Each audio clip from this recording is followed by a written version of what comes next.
answers, I change the questions. It's me, Austin! Who are you to doubt El Dandy? Because this guy's a serious professional. Brett screwed Brett. Yeah! Did he do it? Cover! Oh, and a kick out! Unbelievable! Promotional consideration paid for by the following.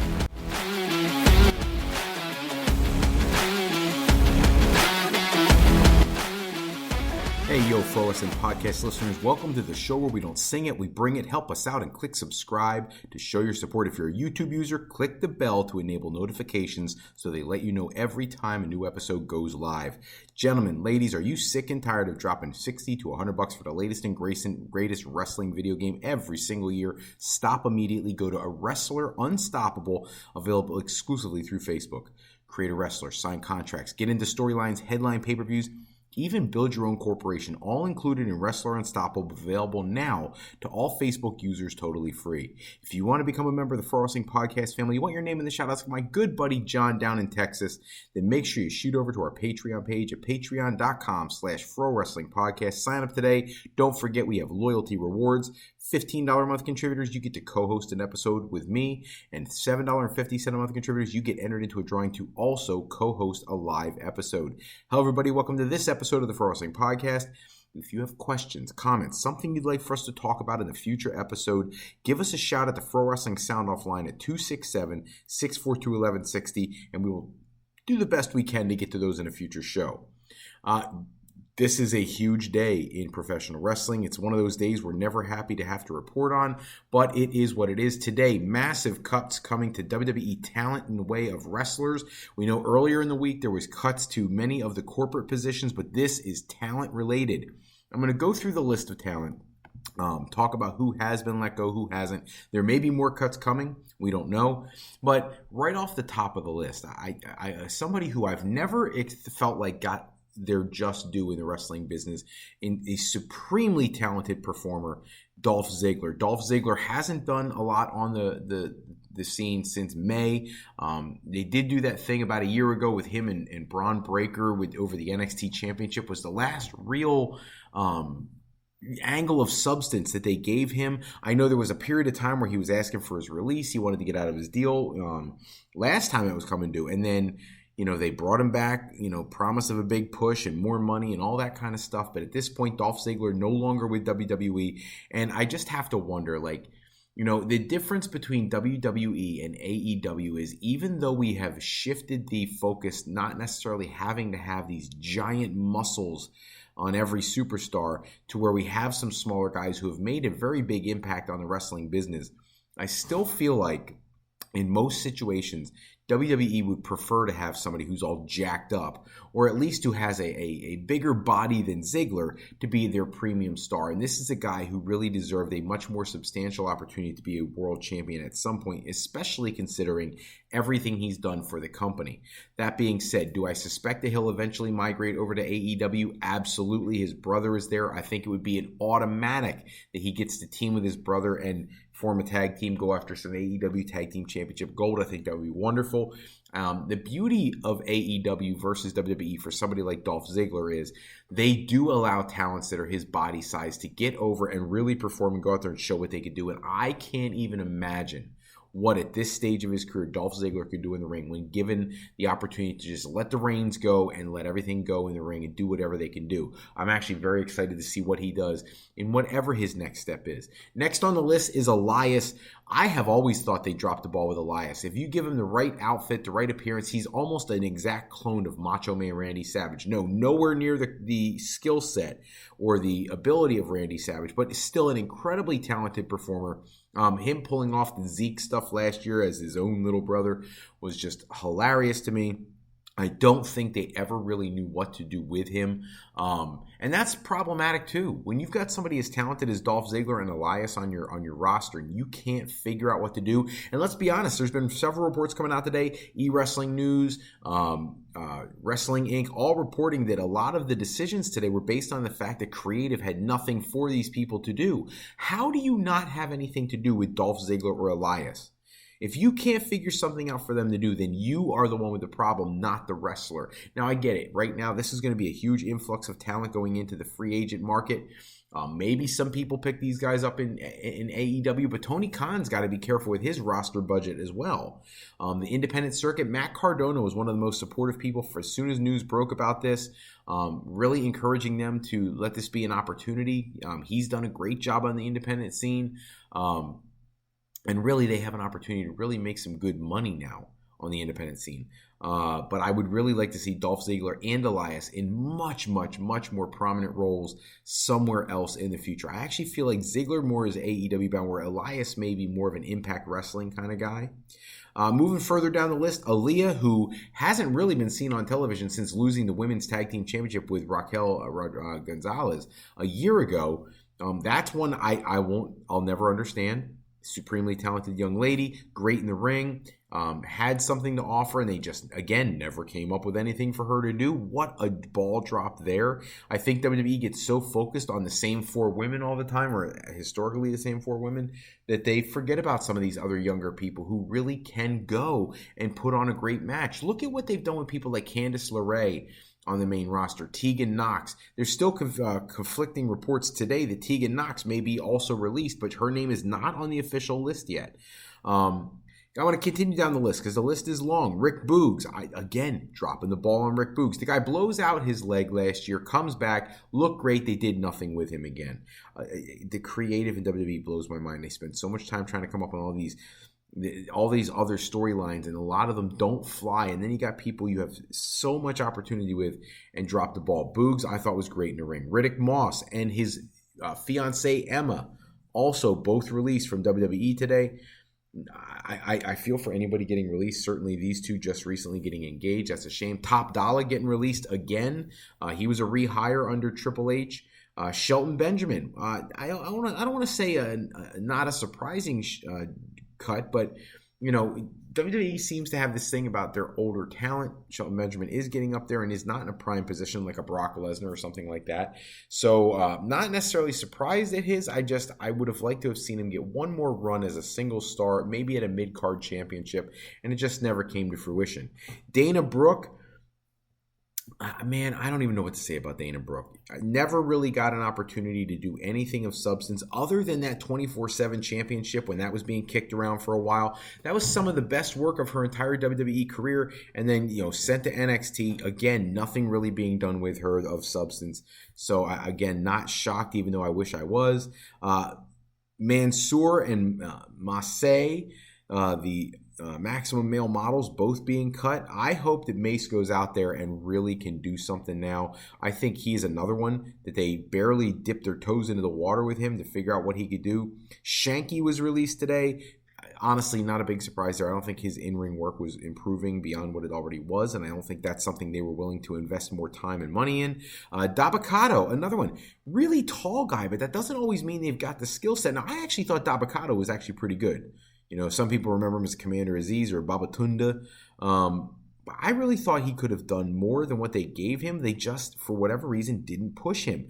Quincy Elliott from NXT, Bryson Montana from NXT, Ulyssa Leone from NXT, all getting released today. It's a substantial list. A lot of talent that's going to be flooding the market right now. And some of these people, maybe they move on to a different career, maybe they don't, but there's definitely some names on that list that are going to be top attractions for somebody somewhere. And, all the best to them. I hope they find employment elsewhere.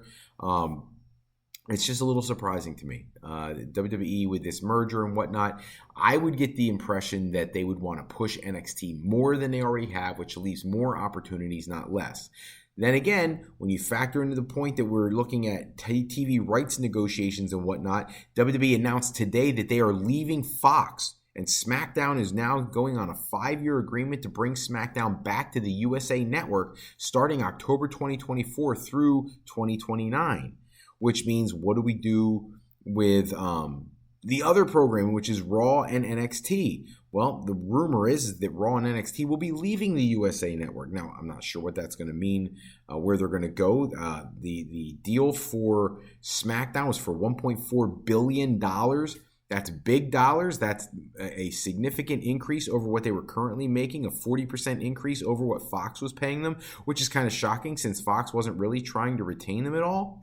But it's a huge deal for SmackDown. Raw and NXT, is going to rake in another huge cash cow amount of money. And this is a great signing of a new deal for TKO, the new corporation under Endeavor and WWE. So with SmackDown going to NBC, they'll be on prime time, and they're also going to get 4 primetime specials per year, which I think is huge. I think it's a great deal for them for SmackDown. I'm going to sit here and wait and see what happens with Raw and NXT, because I think that stuff, those considerations have to be at the top of the priority list going forward, because this is a significant portion of your weekly programming. But we'll have to wait and see. In other news today, conversation about 2024, all this list of free agents, and Fightful Select has an article out where they talked about how Sheamus, Drew McIntyre, and Becky Lynch all officially contracts finishing in 2024. There's a lot of talent, and when you have a merger like this, you don't know how they feel about these long-term contracts. I would like to see all of them re-sign with WWE. Sheamus, I'd love to see him finish his career there. Drew McIntyre, I think they barely scratched the surface with because the pandemic hit when he was champion. Becky Lynch, obviously, I don't want to see go anywhere.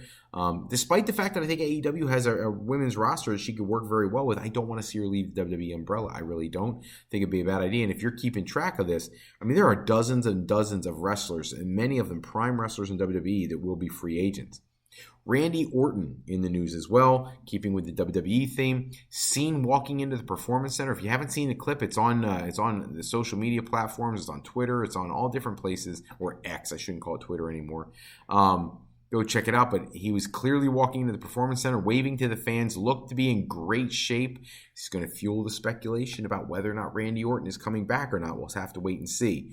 Then let's shift gears and go to AEW. Got to react to everything that we saw last night on Dynamite Grand Slam. First off, I love Sammy Guevara turning on Chris Jericho. Let me start by saying that. However, what I hate that it almost was a throwback to Chris Jericho's WrestleMania 19 match with Shawn Michaels. From Guevara's wrestling gear to the low blow at the end and the way Jericho crumbled to his feet, it was all too reminiscent of what they did with Shawn Michaels. AEW's got to go away from trying to be WWE, because they come off as WWE light. There's so much more you could have done with this. I think it's the right decision. I just don't think I would have used that method for delivery to get this feud really going. And if you were watching last night, you saw that Rey Fenix defeated Jon Moxley to win the International Championship after being retained, I should say, all those times by Orange Cassidy, and really bringing some prestige to that championship. 17 days after Cassidy loses it, the championship changes hands once again to Rey Fenix. Not that Rey Fenix isn't very deserving of a championship. He is. He's a phenomenal talent. And as much as I love the Lucha Brothers, both of them deserve to be singles stars as well. I have no problem with him getting a championship. My concern is what does it do to the belt and the legitimacy of the title? That's something I think we need to keep an eye on, especially when things are starting to get a little murky. You've got, think about it, the AEW World Heavyweight Championship. Until CM Punk got fired, you had the quote-unquote real World Championship, the AEW Championship, the Ring of Honor Championship, the TNT Championship, the Ring of Honor Television Championship, the AEW International Championship. You see where I'm going with this? Plus, you had the Tag Team Championship and the Trios titles. It's a lot. That's without any of the women's, where you have the Women's World Champion and the TBS Champion, and there's rumor that they might want to bring out Women's Tag Team Championships at some point. It's a lot of gold to go around, and it makes it difficult sometimes to follow. Not to mention that you still have people like Willow Nightingale bringing the New Japan World Women's Championship, and you have Eddie Kingston bringing the New Japan World Men's Championship from New Japan in, and you have the IWGP United States Championship coming in between Omega and Ospreay this year, and IWGP World Champions coming and performing. It makes it tough sometimes. Now, me for one, I was just saying it makes it tough. I don't care. I love seeing championships. I really do. I'm a junkie for as many championships as possible. I saw Arn Anderson had some comments on his podcast that he's not a big fan of all the championships. I am. I don't want to give everybody a title, but I like seeing championships, and I like seeing them. I didn't even think of the FTW championship. I mean, that's a whole nother thing. But I love seeing championship matches. I do. I think it brings an era of speciality to wrestling matches. So love seeing them all. I just want to see that they're all worth something. Like WWE with all these long title reigns, it makes it so when somebody loses one, it really means something. They're like it did back in the 80s and 90s when it was a big deal when a championship changed hands. So congratulations to Rey Fenix. I just hope they let him run with this for a little while. Another title changing hands at the at Grand Slam. With spoilers coming here. So if you don't like that, mute it for about 30 seconds. But at Grand Slam, the World Six-Man Tag Team Championship of Ring of Honor is going to change hands with the Young Bucks and Nick and Matt Jackson, along with Adam Page, winning the championship by, for the second time. It's been, I think it's 2017 is the last time they won this six-man tag team championship. A little surprised to see the Young Bucks and Adam Page holding a Ring of Honor championship with AEW being what it is, but whatever, it is what it is. That's going to take place at Grand Slam. And then, of course, the big news coming out of Dynamite, the beautiful tribute to Xavier by Eddie Kingston after Eddie Kingston defeats Claudio Castagnoli for the Ring of Honor World Heavyweight Championship. A long time coming. Congrats to him on his world championship win. This is the first heavyweight championship of his career, real legit heavyweight championship of his career. Dedicating his victory to Xavier, who was he's now no longer with us, but a former Ring of Honor world champion, held the championship for 182 days back from like September of 2002 to March of 2003. He's the guy who lost the championship to Samoa Joe, who would go into a historic Ring of Honor championship reign. He tried out for WWE several times, made cameos and things like that. He was on their like C shows and things like that, but never really broke through. But unfortunately, he passed away a few years back in 2020 for undisclosed reasons. But it was really a beautiful tribute to see that Eddie Kingston made that dedication to him. That's all the time we have for this episode. Check back for his next episode. We'll run down the latest wrestling news and rumors. Special thanks, as always, goes out to bensound.com and purpleplanet.com. They produce any music or sound effects we use in our shows. Today's podcast, sponsored in part by Beazle Games. Bringing a new friend to family game night is easy with sketchy people. Showcase your artistic side in this game by Beazle Games by going to thegamecrafter.com to pick up your copy today. If you're looking for your next career move, you're considering college, university life, or you just need some formal training for your next career decision, go to our sister website at frolifeplanning.com for all your higher education needs, as Fro Life Educational Planning is for today, for tomorrow, and for life with Fro Life. I'm Fred Froelich, better known as Dr. Fro. I want to thank you for taking a few moments with us today. Until next time, take care, everybody. Have a great night.